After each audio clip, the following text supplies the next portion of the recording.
अब महाराज सभी आपस में लड़ झगड़ रहे हैं देवतियां।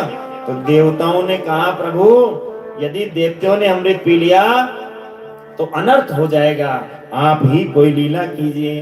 भगवान देवताओं पर कृपा करने के लिए बड़े ही सुंदर रूप में प्रकट हुए और भगवान ने मोहिनी रूप धारण किया। बोलो मोहिनी भगवान की।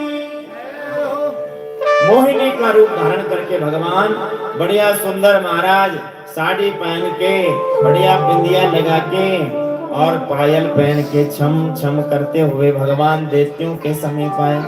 भगवान मोहिनी को जब सभी देवताओं ने देखा तो सभी देवता भगवान मोहिनी पर मोहित हो गए। यहाँ तक कि भगवान भोले बाबा भी, भगवान भोलेनाथ भी मोहिनी जी के पीछे पीछे दौड़ने लगे।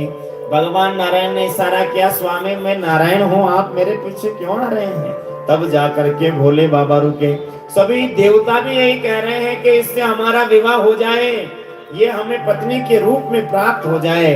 लेकिन उन देवताओं में एक देवता ऐसे हैं जिन देवताओं का ये मन नहीं हुआ कि ये मुझे पत्नी के रूप में प्राप्त हो जाए। उनका मन हुआ कि ऐसी सुंदर यदि मेरी पुत्री होती तो मुझे बड़ा सुख मिलता, और वात्सल्य भाव प्रकट हुआ। और वह देवता कोई और नहीं, सूर्य देव ही वह देवता है। सूर्य देव का मन हुआ, वात्सल्य भाव प्रकट हो गया कि ऐसी यदि मेरी पुत्री हो जाए तो आनंद हो जाए, मुझे बड़ा सुख मिले। भगवान मोहिनी ने उस समय सूर्य नारायण की वह बात ग्रहण की और सूर्य देव की उस मन की बात को पूर्ण करने के लिए ही भगवान मोहिनी ही द्वापर में वृषभानु जी के यहाँ पर राधा रानी बन करके प्रकट हो गए। बोलो राधा रानी सरकार की जय हो। इसीलिए कहा जाता है कि कृष्ण और राधा अलग नहीं है, कृष्ण और राधा एक ही तत्व है। क्योंकि मोहिनी और नारायण अलग थोड़ी है, नारायण ही मोहिनी है, मोहिनी ही नारायण है। इसलिए भगवान मोहिनी के उस स्वरूप को ही, और बल्कि उस स्वरूप से भी कई हजारों गुना सौंदर्य लेकर के वृषभानु जी के यहाँ, वृषभानु ही सूर्य बने थे, सूर्य ही वृषभानु बने थे द्वापर में। भानु कहते हैं सूर्य को, और वृषभानु बने सूर्य, और सूर्य बने वृषभानु, और वृषभानु जी के यहाँ राधा रानी ही मोहिनी, भगवान ही राधा रानी बनकर के प्रकट हुए, जो ब्रजवासियों के ऊपर कृपा कर रही हैं, ब्रजवासियों के ऊपर खूब कृपा बरसा रही हैं। ठाकुर जी तो कृपा करते हैं लेकिन राधा रानी कृपा करती नहीं, राधा रानी तो कृपा बरसाती है, इसलिए उनका नाम बरसाने वाली है। बोलो बरसाने वाली की जय हो। भगवान मोहिनी को देखकर के सभी देवताओं ने कहा कि आप कौन हैं, कहां से आ रहे हैं? भगवान मोहिनी ने कहा, अरे मेरा परिचय जानकर क्या करोगे, तुम पहले बताओ क्यों लड़ रहे हो, क्यों झगड़ रहे हो? भगवान मोहिनी ने जब पूछा तो देवताओं ने कहा कि हमने समुद्र मंथन किया और समुद्र मंथन से अमृत प्रकट हुआ। अब हम इसलिए लड़ रहे हैं कि पहले मैं पीऊं, पहले मैं पीऊं। लेकिन अब आपको देखकर ऐसे लग रहा है कि ये अमृत हम आपके हाथों से पिए। मोहिनी ने, भगवान ने कहा कि किसी अनजान स्त्री पर ऐसे विश्वास करना ठीक बात नहीं है। हमारी कोई जान पहचान नहीं, पहली बार आपने हमें देखा फिर भी हम पर विश्वास कर रहे हो। फिर तो देवताओं को और भी पक्का विश्वास हो गया, ये तो कोई अच्छे कुल की स्त्री है, इसी के हाथ से अमृत पिएंगे।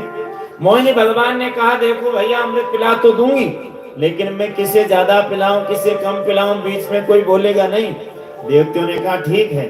फिर मोहिनी भगवान ने कहा कि देवताओं ने भी तुम्हारे साथ मेहनत की है, इसलिए वो भी अमृत के अधिकारी हैं। एक काम करूं, ऊपर ऊपर का पतला पतला अमृत देवताओं को पिला देती हूँ, और नीचे जब गाढ़ा गाढ़ा अमृत आएगा वो तुम्हें पिला दूंगी। भगवान ने छाछ का उदाहरण दे दिया कि जैसे छाछ में ऊपर पतला पतला पानी आ जाता है और नीचे गाढ़े गाढ़ा मट्ठा रहता है, तो ऐसे ऊपर का तो देवताओं को और नीचे का गाढ़ा अमृत तुम दानवों को पिला दूंगी। दो पंक्तियां बनाई गई, एक पंक्ति में सभी देवते बैठ गए, एक पंक्ति में सभी देवता बैठ गए।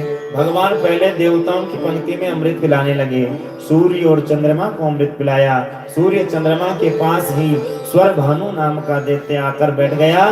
देवताओं का रूप बनाकर भगवान ने स्वर भानु को भी अमृत का पान करा दिया। सूर्य और चंद्रमा ने इशारा किया, प्रभु ये देवता नहीं दानव है। और उसी क्षण भगवान ने सुदर्शन चक्र प्रकट करके सर धड़ से अलग कर दिया।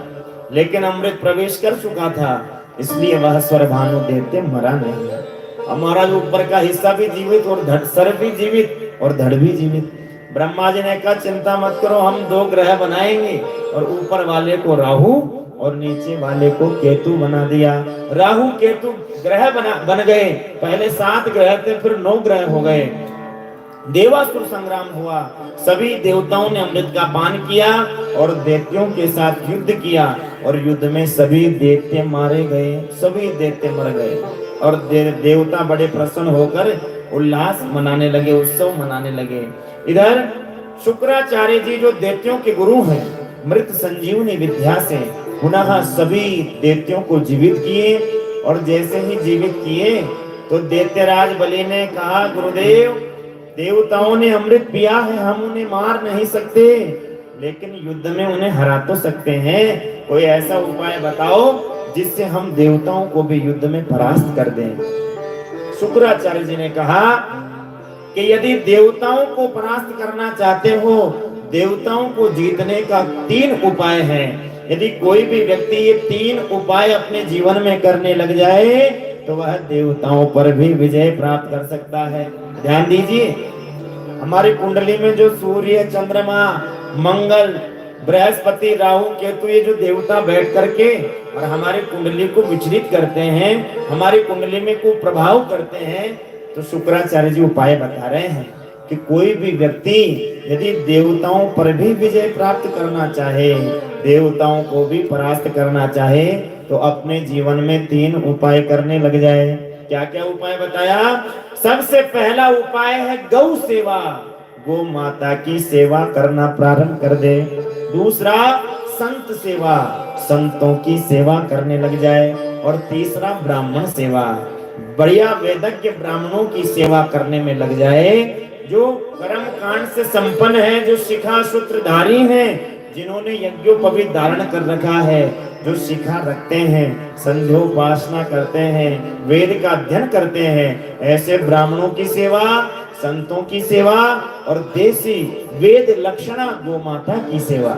जर्सी गाय की नहीं, देसी गाय की सेवा का फल बताया है। जिस गाय की पीठ पर कुबड़ निकली रहती है, उस देसी गो माता की सेवा करो, गुरु सेवा करो और संत सेवा और ब्राह्मण सेवा करो, तो देवताओं को परास्त किया जा सकता है।